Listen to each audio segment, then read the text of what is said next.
Hello friends, இன்றைக்கி வீடியோவில் நம்ம என்ன பார்க்க போகிறோன்னா மகிழ்குட்டிக்கு சுரக்காய் சாப்பாடு தான் செய்ய போகிறோம். அது எப்படி பண்ணுறதுன்னு பார்க்கலாம். அதுக்கு வந்து 3 டேபிள் ஸ்பூன் அரிசி எடுத்திருக்கேன். அதில் பாதி அளவுக்கு வந்து பாசிப்பருப்பு எடுத்திருக்கேன். சுரக்காய் வந்து நல்லா தோல் சீவிடுங்க.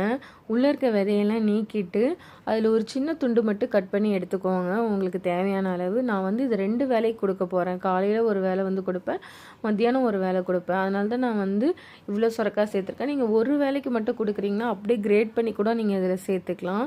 இப்போ இதில் கொஞ்சமாக தண்ணி சேர்த்துக்கோங்க. நல்லா சுரக்காலே நல்ல நீர் இருக்கும், அதனால் அதிகமாக நீங்கள் சேர்க்க வேணாம். அரிசிக்கும் பருப்புக்கும் தேவையான அளவுக்கு மட்டும் தண்ணி சேர்த்துக்கோங்க. அது கூடவே கொஞ்சமாக மஞ்சத்தூள், கொஞ்சம் பெருங்காயத்தூள், கொஞ்சம் ஜீரகம் சேர்த்துக்கோங்க.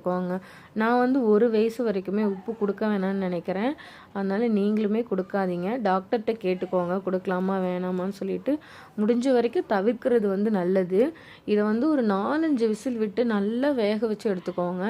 நான் நல்லா வெந்தாலுமே இப்போ 6.5 months மட்டும் நடந்துட்டுருக்கிறதால அரைச்சி தான் கொஞ்சம் கொடுப்பேன் கொரப்பாக. ஸோ இன்றைக்கி வந்து மகிழ்குட்டிக்கு சுரக்காய் பருப்பு சோறு தான். நான் வந்து இந்த மாதிரி தான் பண்ணுவேன். நீங்கள் எந்த மாதிரி பண்ணுவீங்கன்னு கமெண்ட்டில் சொல்லுங்கள். இந்த வீடியோ பிடிச்சிருந்ததுன்னா மறக்காமல் எங்கள் சேனலுக்கு சப்ஸ்கிரைப் பண்ணுங்கள்.